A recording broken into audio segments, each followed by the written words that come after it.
कृष्णा, राधे राधे। आज की इस वीडियो में हम सुना रहे हैं हरतालिका व्रत कथा। यह हरतालिका व्रत कथा हरतालिका तीज के दिन सुनी जाती है। हरतालिका तीज पर भगवान शिव और माता पार्वती की यह कथा सुनी जाती है।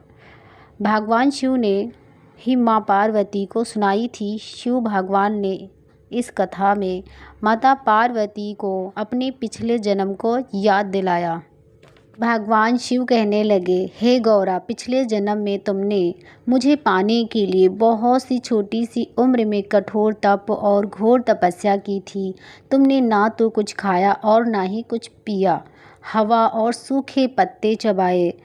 जला देने वाली गर्मी हो या कपा देने वाली ठंडी हो, तुम डटी रही। बारिश में भी तुमने जल नहीं पिया। तुम्हें इस हालत में देखकर तुम्हारे पिता बहुत दुखी हुए।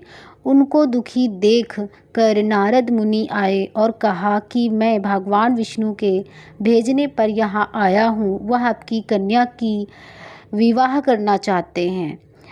इस बारे में मैं आपकी राय जानना चाहता हूँ। तब नारद जी की बात सुनकर आपके पिता बोले, अगर भगवान विष्णु यह चाहते हैं तो उन्हें कोई आपत्ति नहीं है, परंतु जब तुम्हें इस विवाह के बारे में पता चला तो तुम दुखी हो गई। तुम्हारी एक सहेली ने तुम्हारे दुख का कारण पूछा तो तुमने कहा कि मैंने सच्चे मन से भगवान शिव का वरण किया है, किंतु मेरे पिता ने मेरा विवाह विष्णु जी के साथ तय कर दिया है। मैं विचित्र धर्म संकट में हूँ। अब मेरे पास प्राण त्यागने के अलावा कोई और उपाय नहीं बचा। तब तुम्हारी सखी बहुत ही समझदारी से उसने कहा, प्राण छोड़ने का यह कारण ही क्या है। संकट के समय में धैर्य से काम लेना चाहिए। भारतीय नारी के जीवन की सार्थकता इसी में है कि जिसे मन से पति रूप में एक बार वरण कर लिया जाए, जीवन पर्यंत उसी से निर्वाह करे।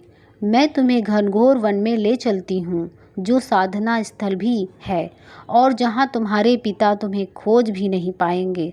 मुझे विश्वास है कि ईश्वर अवश्य ही तुम्हारी सहायता करेंगे। तब तुमने ऐसा ही किया। तुम्हारे पिता घर में ना पाकर बड़े चिंतित हुए और दुखी भी हुए। इधर तुम्हारी खोज होती रही, उधर तुम अपनी सहेली के साथ नदी के तट पर एक गुफा में मेरी आराधना में लीन हो गई। तुमने रेत के शिवलिंग का निर्माण किया। तुम्हारी इस कठोर तपस्या के प्रभाव से मेरा आसन हिल उठा और मैं शीघ्र ही तुम्हारे पास पहुंचा और तुमसे वर मांगने को कहा। तब अपनी तपस्या के फलीभूत मुझे अपने सक्षम पाकर तुमने कहा, मैं आपको सच्चे मन से पति के रूप में वरण कर चुकी हूँ। यदि आप सचमुच मेरी तपस्या से प्रसन्न होकर यहाँ पधारे हैं तो मुझे अपनी अर्धांगिनी के रूप में स्वीकार कर लीजिए। तब तथास्तु कहकर मैं कैलाश पर्वत पर लौट गया। उसी समय गिरिराज अपने बंधुओं के साथ तुम्हें खोजते हुए वहां पहुँचे।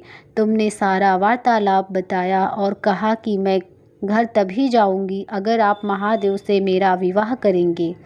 तुम्हारे पिता मना न कर पाए और उन्होंने हमारा विवाह करवाया। इस व्रत का महत्व यही है कि मैं इस व्रत को पूर्ण निष्ठा से करने वाली प्रत्येक स्त्री को मनवांछित फल देता हूँ।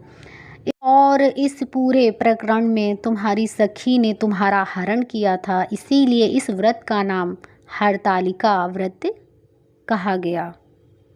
हरतालिका नाम से जाना जाता है इस व्रत को। इस व्रत से जुड़ी एक और मान्यता यह भी है कि इस व्रत को करने वाली स्त्री पार्वती जी के समान ही सुखपूर्वक पति रमण करके शिवलोक को जाती है। सौभाग्यवती स्त्री अपने सुहाग को अखंड बनाए रखने और अविवाहित युवतियां मन मुताबिक वर पाने के लिए हरतालिका तीज का व्रत करती हैं।